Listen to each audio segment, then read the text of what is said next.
Hello షూటింగ్‌కి half an hour లేట్‌గా వస్తే ఆర్టిస్ట్ చెంప చెల్లు అనిపిస్తాడు మన మోహన్ బాబు గారు. అంత క్రమశిక్షణ కలిగిన వ్యక్తి. ఎందుకంటే నిర్మాత ఎన్నో ఆస్తులు కుదవబెట్టి, డబ్బులు పెట్టి సినిమా తీస్తాడు. అలాంటి వ్యక్తికి మనకు లేట్‌గా ఆలస్యంగా వచ్చి అలాంటి వ్యక్తికి మనం ఇబ్బంది పెట్టకూడదనేది మోహన్ బాబు గారి వాదన. సో, ఇలా చాలామందికి ట్రీట్మెంట్లు కూడా ఇచ్చాడాయన. అంత క్రమశిక్షణ కలిగిన వ్యక్తి మోహన్ బాబు గారు. అందరినీ క్రమశిక్షణలో పెట్టే వ్యక్తి.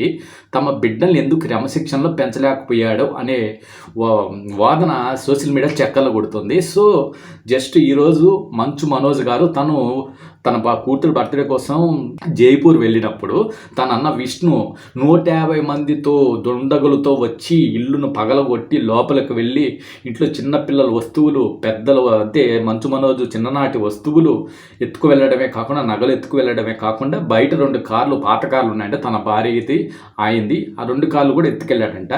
ఒక కారు వచ్చి మంచు విష్ణు ఇంటి ముందంట. అందుచేత మంచు విష్ణుని దొంగతనం చేపించాడు. అందువల్ల ఆయనపై కేసు కూడా పెట్టాడు మంచు మనోజ్ గారు. అంతా బాగానే ఉంది. దొంగతనానికి 150 మంది మనుషులు ఎందుకయ్యా బాబు? 50 మంది సరిపోరా? ఎవరున్నారు ఇంట్లో? మీరు ఇంట్లో లేనప్పుడు వాచ్మెన్లు ఇద్దరు, సెక్యూరిటీ వాళ్ళు ముగ్గురు ఉంటారు. 50 మంది సరిపోతారు కదా, వాళ్ళని పక్కకు దొబ్బేసి లోపలన్నీ ఎత్తుకొని పోవడానికి. సో, ఒక్కొక్క డౌట్ వస్తుంది. అది పోలీసు వాళ్ళే తేలుస్తారు.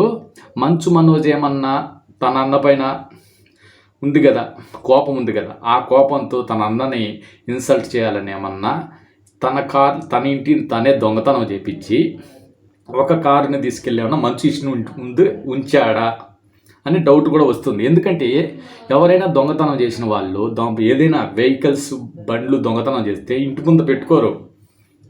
డౌట్ కనుక్కుంటారు కదా, ఎవరు చేయరు కదా పని. అలాంటి మంచు విష్ణు ఎందుకు పెట్టుకుంటాడు?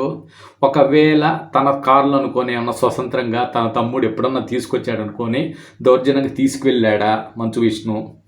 అలా కూడా జరిగి ఉండొచ్చు. దొంగతనం కాదు అలాంటప్పుడు.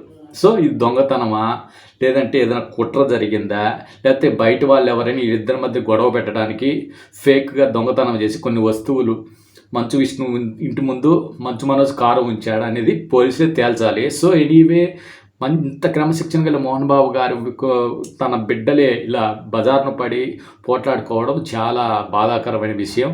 ఇది భక్త కన్నప్ప మూవీ వాళ్ళు ఎంతో సంతోషంగా రిలీజ్ అవుతుంది, టెన్షన్ కూడా పడుంటారు. సో, ఇది చాలా బాధాకరమైన న్యూస్. సో, వీళ్ళ సమస్యలు పూర్తిగా తొలగిపోవాలని అందరం కోరుకుంటాం. సో, వీడియోపై మీరేమనుకుంటారు కామెంట్ చేయండి, లైక్ చేయండి, సబ్స్క్రైబ్ చేయండి. జై హింద్, జై భారత్.